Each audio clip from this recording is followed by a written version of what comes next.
Hello, hello, hello. Welcome back to my sewing room. If you're new, my name's Diane and I like to share with you the stories of the quilts that I make. This week's video is in two parts. First of all, I'll share with you the finish of the Green Wonder, and then I'll talk a little bit about this winter Christmas village quilt that I'm making. That's sort of an improv quilt, and I'll explain some of the processes and techniques that I'm using in that. So, the Green Wonder.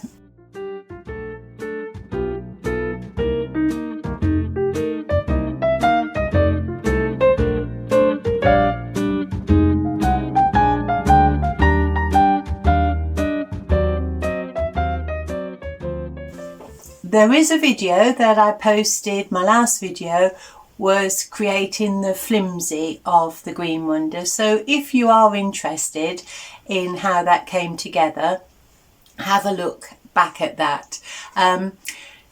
Basically what I'd been doing was saving small scraps of white and green fabric and putting them into little 3-inch squares. So there could be a variation of 3-inch squares. There were 9 patches, little flowers, all sorts of things, squares within squares.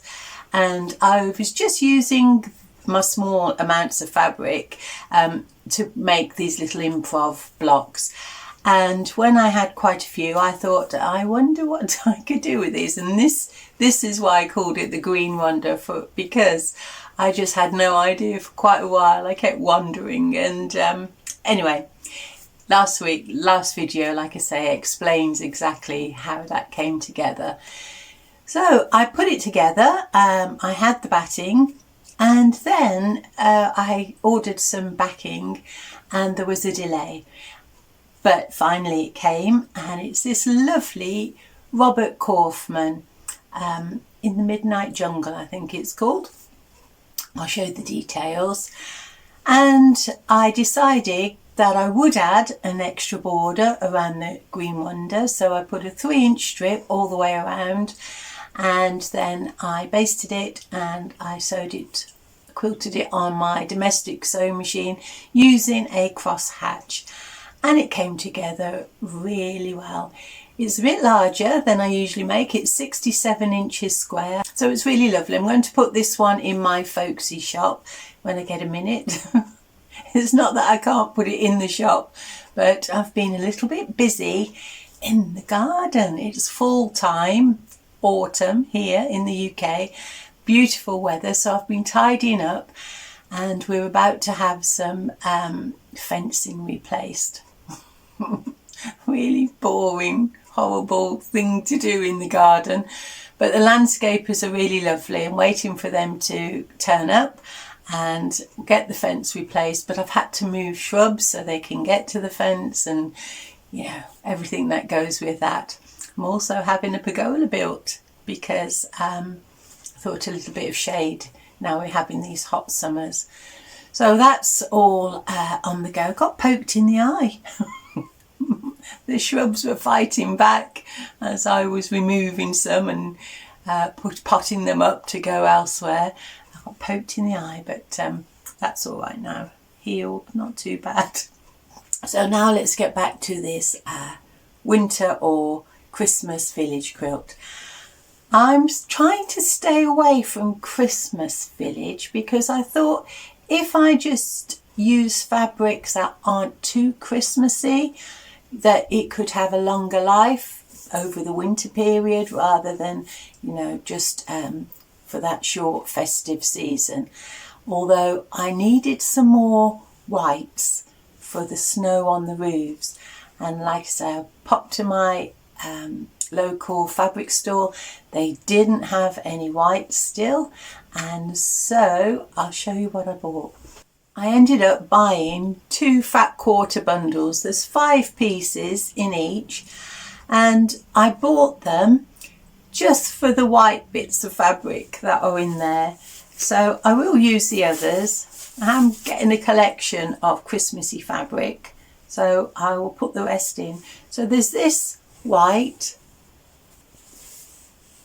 with Christmas foliage on, all different sorts of berries. There's a lovely red, which won't go into this. This one will go into this one. This is a mistletoe with red berries. A green again, that will go into this quilt. And then there's some lovely little wreaths with a robin on. And again, that won't go into this quilt. And I also bought another one. So I'm not sure whether I would use this. It's a taupe background with robins. I think that might be a little bit too dark for the snow. But there was a little snowflakes. That's a really pretty one. And a blue again with robins and snowflakes. And there's a pale blue one with robins there.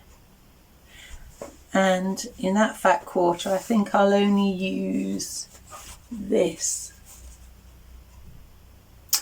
So the reason I bought those 2 bundles of fat quarters was really for these 3 slices of fabric, because in some instances where I've got a white background where the snow is on the ground, in front of that will be a house with a roof, and I didn't want the same white as the snow on the ground to be on the roof because it just merges into one. So I wanted a little bit of difference, and so I've tried to use a white background with little bits of print on.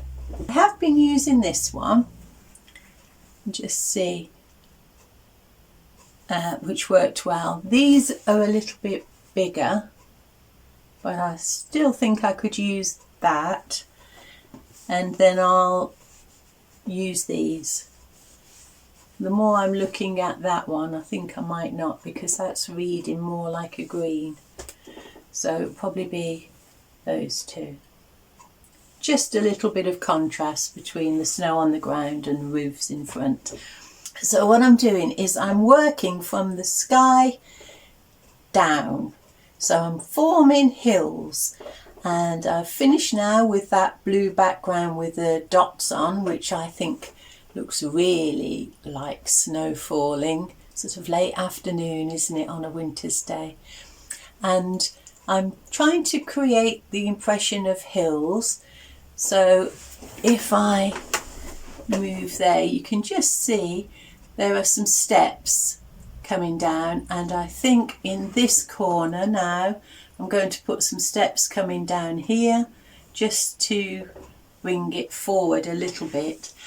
And what I am going to do is have the houses get larger as you come to the front. So on the bottom you can just see there I've been playing around with different sort of houses.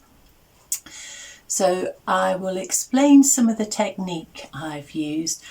I'm not really sure what it's called. I'm calling it sort of pieced applique because there's a little bit of piecing and applique on the blocks, but I'll show you how I'm working on some of it. So if you have a look at the church windows here, you can see that there are 4 brightly coloured panes of glass with a dark background, and for those I just used the stitch and flip method.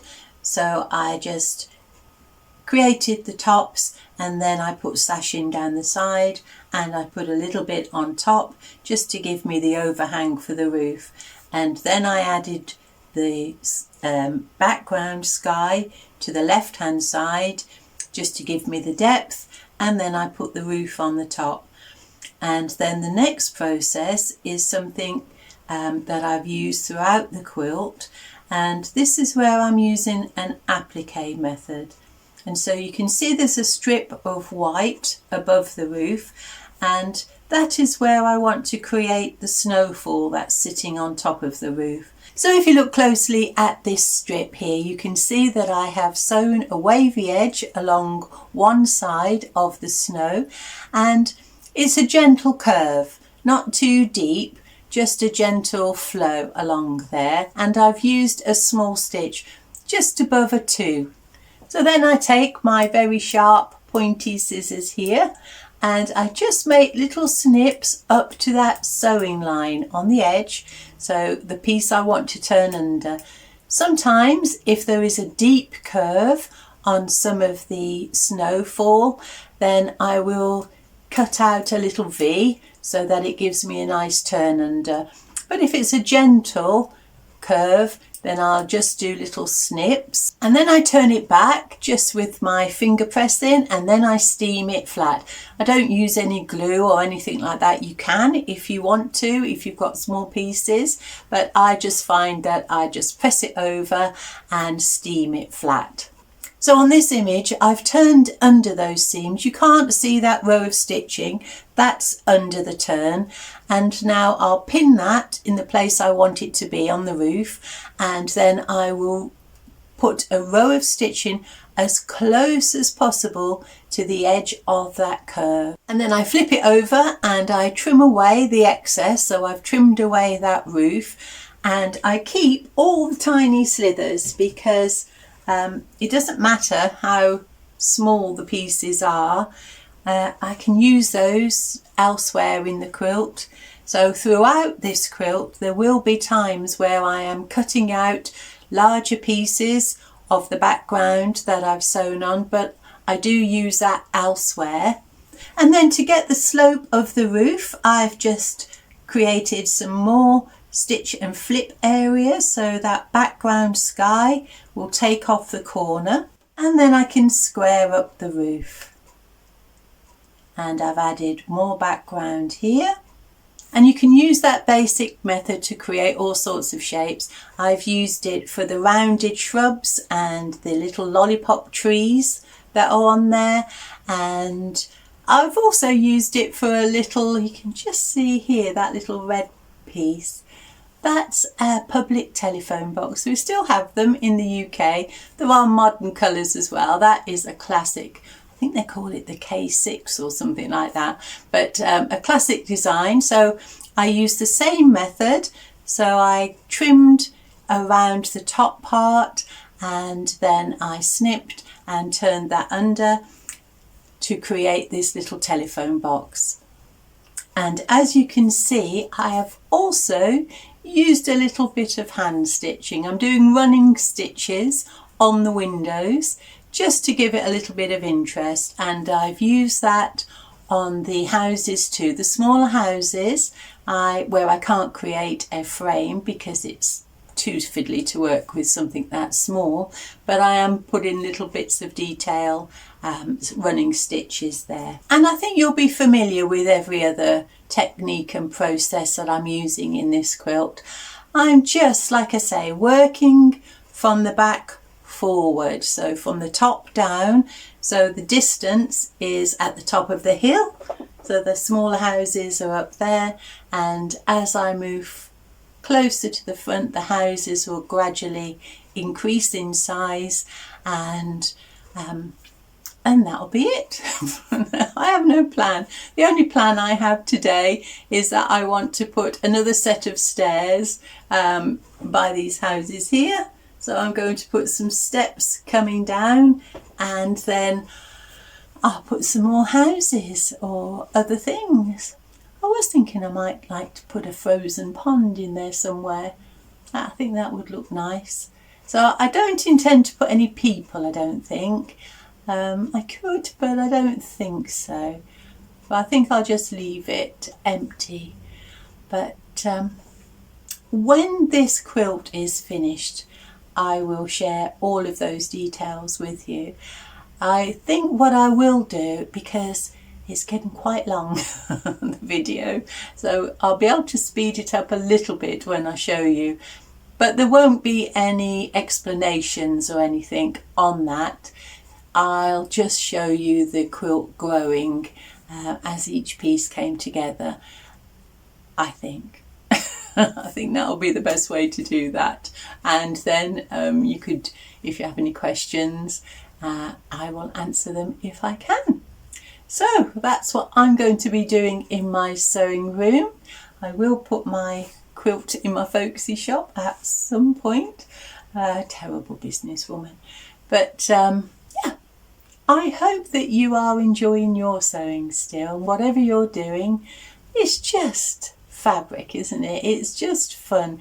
Sometimes people say they're a little bit afraid to try these things, but what's the worst you can do? You can just unpick and use those bits of fabric elsewhere. This isn't perfect. I don't want it to be perfect. I'm going for a sort of naive, folk arty look about it. That's what I'm hoping to achieve.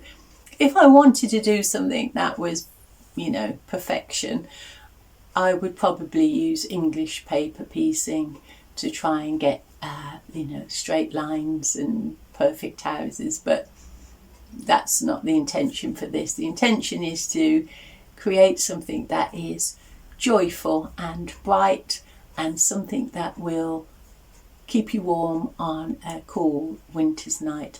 It is a utilitarian quilt. Everything on there is stitched securely, so it will be put into washing machines. It will be fully washable, so that it's not a precious thing that people have to admire. It's something to cuddle with. And that's it, I suppose, for this week. So enjoy your sewing, enjoy everything you're doing. If you're in the southern hemisphere, you'll be getting excited now, I suppose, for seeing everything coming into fruition that you planned over the autumn and the winter of last year. Hopefully your gardens are beginning to sprout, full of hope, and we're just putting ours to bed, getting them ready. So I will see you again soon. Not sure how long it'll take, but enjoy your sewing. And if you hit the notification button, you will catch it as it's finished, but it takes time. There's sometimes a lot of unpicking. If you saw the early photos of that church, you'll see that it has a spire now. And someone that shall not be named, husband, came in when I first created it and said it didn't look like a church, it looked like a rocket. So I tried to ignore comments like that, but it kept playing on my mind. So I did change the roof on the church and made it a little bit shorter. And then I didn't like that, so I changed it again, put a spire on it.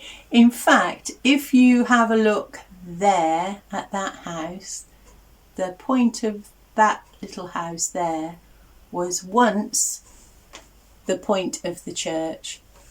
Looking back, I probably should have left well alone, but anyway, I don't ask for his opinion and I ask him not to give it now. So just play, or otherwise you're just going to be unpicking more than you sew. So enjoy whatever you're doing, and I'll see you again soon. Take good care of yourselves. Bye.